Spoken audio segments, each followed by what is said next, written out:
una cosa mucho más prolongada en el tiempo. Nosotros salimos de ver una película y podríamos contar cómo es un determinado personaje. En realidad hemos visto 1 hora y media de su vida, ¿no?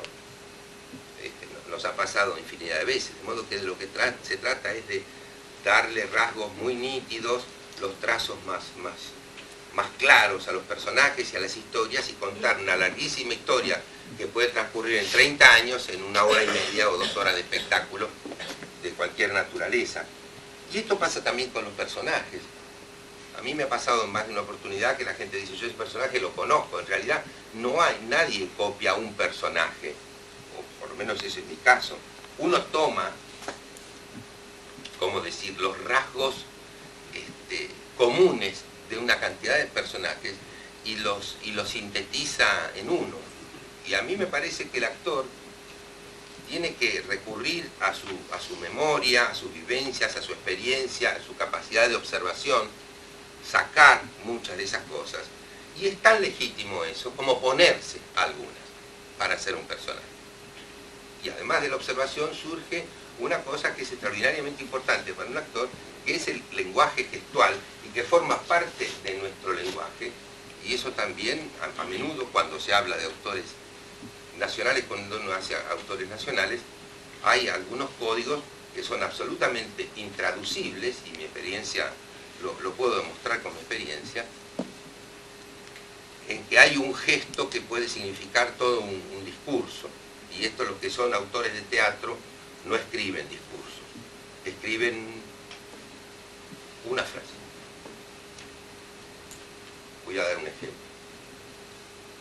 El personaje que a mí me tocó en suerte en Gris de ausencia es un personaje que vive hace más de 20 años en Italia y no habla una sola palabra del italiano, ni comprende qué le dicen, pero supone que lo están puteando siempre. Aferrado a su nostalgia, a su recuerdo de Buenos Aires, a su juventud, a su niñez, a todo esto, que es refractario al medio donde vive hace 20 años. El autor necesitaba mostrar que en un momento el personaje se quebraba. Esto, en un tratado de psicología, podría llevar unas cuantas páginas, si no algún tomo.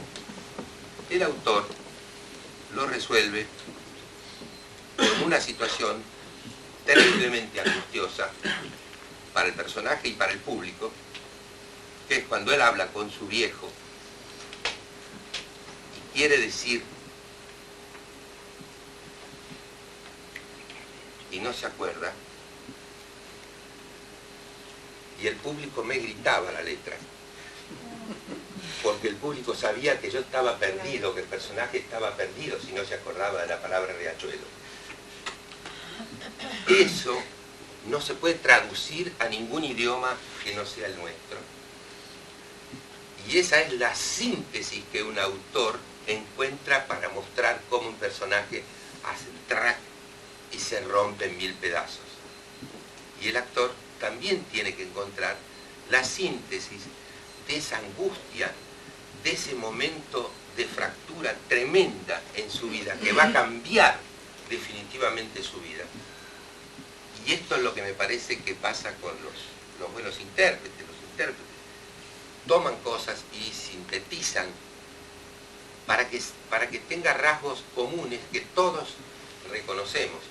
Por eso, después de tantos años, a mí me resulta muy trabajoso,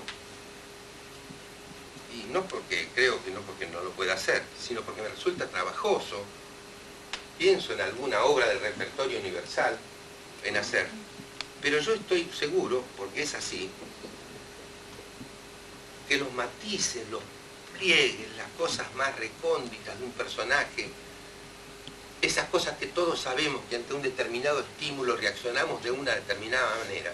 Yo que sé, como es muy célebre en la Argentina, que hacía con Marilina Ross, yo estuve 1 año, por entonces la televisión se ensayábamos 3 días, un programa de media hora, que ensayábamos. Y después de mucho tiempo yo me di cuenta que le robé. Y le robé a Marquitos, y algo me debe haber dejado Pedro López Lagar, digamos, siempre he tratado de aprender. Yo tuve la suerte de trabajar con Leonor Rinaldi, por ejemplo, que era una cómica extraordinaria, con unas condiciones extraordinarias. Y siempre algo queda. Y uno, en fin, aunque más no sea por ósmosis, le quedan algunas cosas. Un gran actor argentino, amigo de todos nosotros, que no fue un primer actor, salvo los últimos años de su vida, en que se lo reconoció como él se merecía, que era imposible no sentirse contagiado de algún modo. Era Miguel Ligero.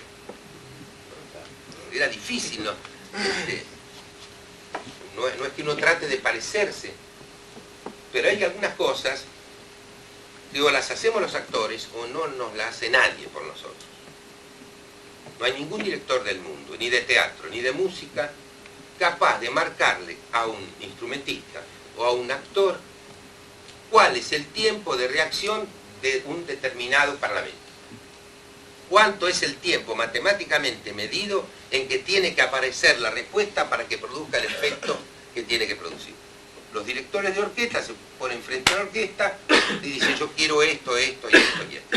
Hay una tarea del intérprete de interpretar al director y de hacerla. No es que el director le enseña la parte a cada uno de los 118 músicos de la orquesta. Y nosotros tenemos que hacer más o menos lo mismo. Tenemos un director que nos dice, bueno, por dónde, cuál es el camino, cuál es la clave, si hablamos en términos musicales, y hay cosas que tenemos que poner nosotros. Y cuando se trata de una comedia o de un drama, el tempo, el ritmo, la intención, el momento es exacto, que si no es ese, no hay nada. Esto lo tenemos que tener nosotros. Y esas cosas, en gran medida, se traen y siempre se pulen con la experiencia.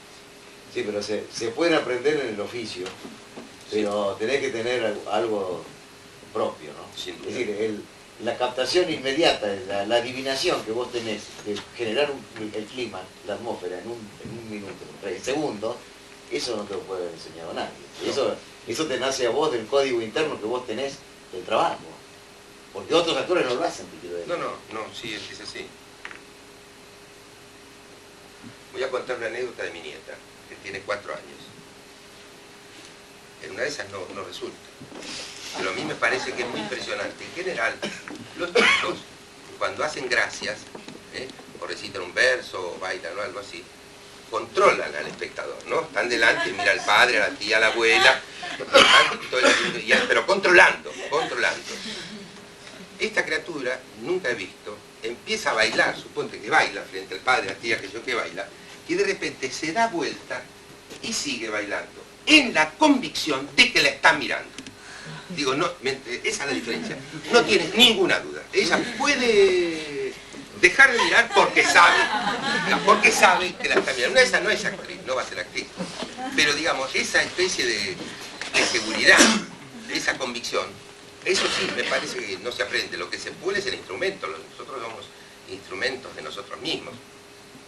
Entonces es imprescindible el estudio, la observación, el pulirnos. Me cuentan que son muchos los que vienen por primera vez, hoy no, son los menos. Sí. Vale. Bueno, pero la mayoría han estado el sábado pasado con Gogo. Me dicen que Gogo dijo: suerte ustedes que pueden estudiar, estudien. Y es verdad, porque él es un autodidacta, como muchísimos otros. Sí, ¿no habrá un poquito de agua o algo así?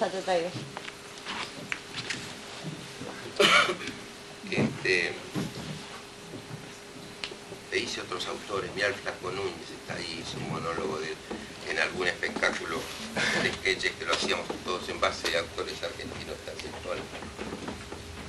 Bueno, ¿qué más? No, te quería decir, como para rematar todo esto que vos acabas de decir, que también hay una gran soledad del actor cuando de pronto el compañero que tiene no se maneja en el mismo nivel, ¿no? Y si vos te tenés que crear un vínculo con el compañero del escenario. Me ha ocurrido de ver actores que están en absoluta soledad, capaces de generar esas atmósferas, esos climas, y de pronto del otro lado no está la comunicación, ¿no? Lo que se llama el vínculo, que puede darse o no. Eso es bastante misterioso, porque no es Que no pasa por la calidad interpretativa. No pasa por ahí, ni pasa por el afecto personal con el otro intérprete.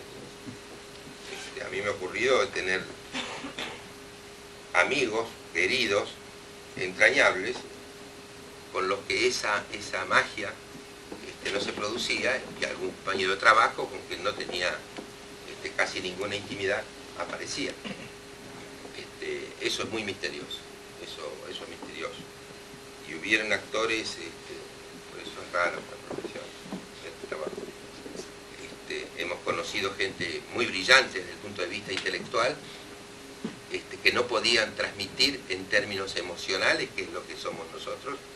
Podemos transmitir ideas, pero siempre con un contenido humano, es decir, emocional, y no lo podían transmitir. Y hemos conocido adoquines, verdaderos adoquines,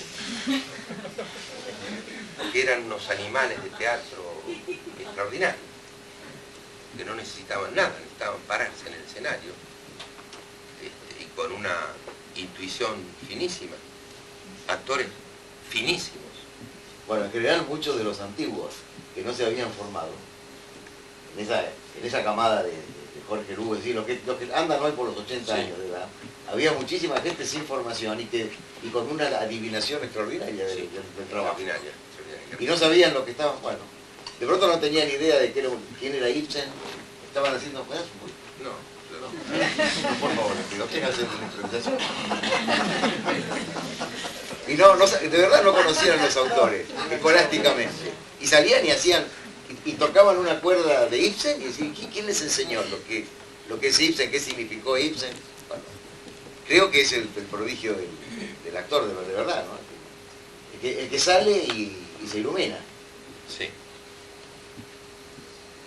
En Argentina había actores con una muy sólida formación intelectual, y no eran los mejores, por cierto.